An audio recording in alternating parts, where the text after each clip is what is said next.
Bonjour et bienvenue sur Board Games Player. Aujourd'hui, je vous présente les jeux Similo. Nous en avons 3 versions chez nous, mais il en existe plusieurs. Nous avons la version conte, la version animaux, la version Harry Potter. Alors, je vais vous faire la version Harry Potter parce que je sais que ça va intéresser énormément de monde. La version animaux, moi je l'ai acheté vraiment pour les plus jeunes enfants. Quand on joue à plusieurs et qu'il y a des plus jeunes, ils peuvent participer vu que ce sont des jeux coopératifs. Par contre, la version conte, elle est un petit peu plus compliquée parce qu'il faut vraiment connaître les contes, dont le magicien d'Oz qui se trouve dedans et d'autres contes bien évidemment. Donc elle n'est pas accessible à tous les enfants. Donc le principe est simple, on mélange les cartes. Un joueur va faire le compteur en fait, mais il ne pourra pas parler.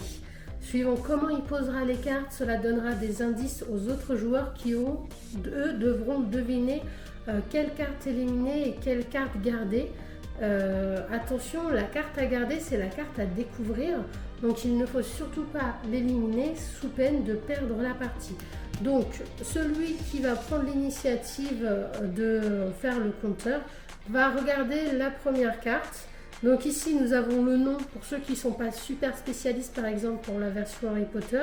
Nous avons aussi une petite phrase qui indique qui ils sont dans Harry Potter justement. Donc là on a Crabbe et Goyle. On rajoute avec cette carte 11 cartes pour nous en faire 12. On les mélange bien comme il faut hors de vue des autres joueurs. Comme ça, aucune triche. Et ensuite, nous allons les étaler pour que tout le monde puisse les voir. Alors mettez-les plus dans le bon sens, dans le même sens en fait, pour qu'un maximum de personnes puissent bien les voir.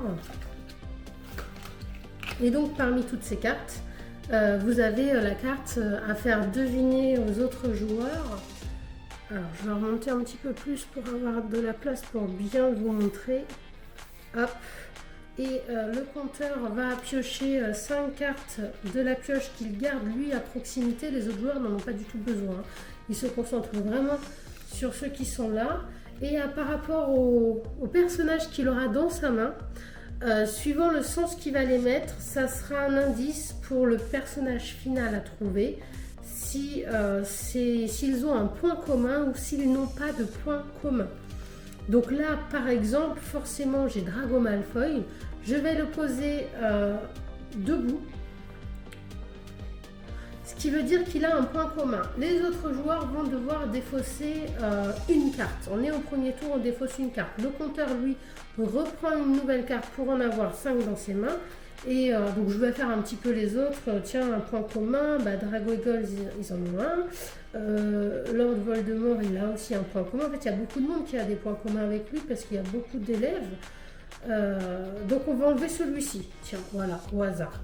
Parce que là, on est au début de la partie, on ne sait pas du tout qui c'est. Le compteur ne dit rien, ce qui veut dire que la partie peut continuer. Ils ont enlevé des personnages qu'il ne fallait pas trouver. Ensuite, je réfléchis pour pouvoir mettre un bon personnage. Donc là, par exemple, je vais mettre Gilderoy Logga parce qu'en fait, c'est un professeur de Poudlard.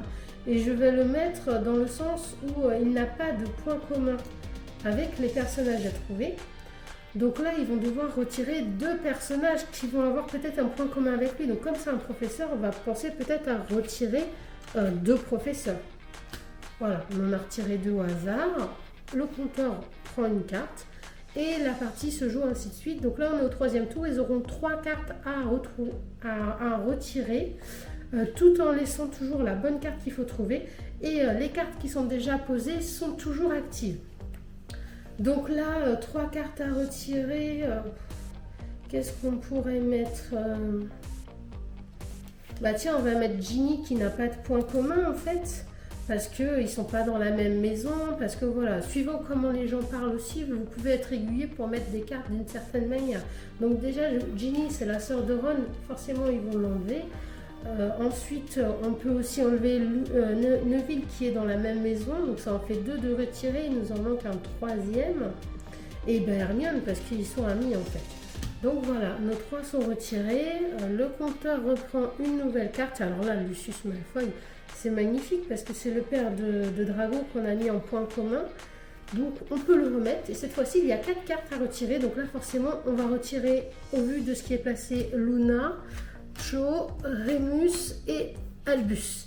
Il va nous rester cela et suivant la carte que nous allons poser, vous allez découvrir lequel sera le bon. Alors ça peut être compliqué hein, parce que là il nous reste juste Voldemort et Crabbe et Goyle.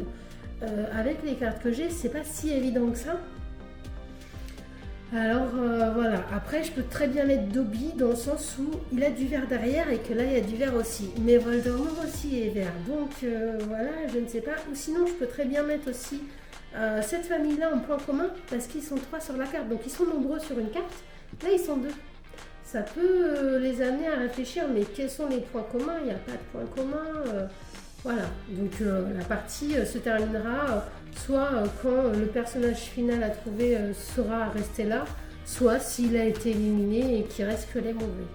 J'espère que cette vidéo vous a plu. N'oubliez pas de vous abonner et de nous dire en commentaire ce que vous en avez pensé. Est-ce que vous appréciez ce jeu? Est-ce que vous le connaissez? Amusez-vous bien et à bientôt les amis!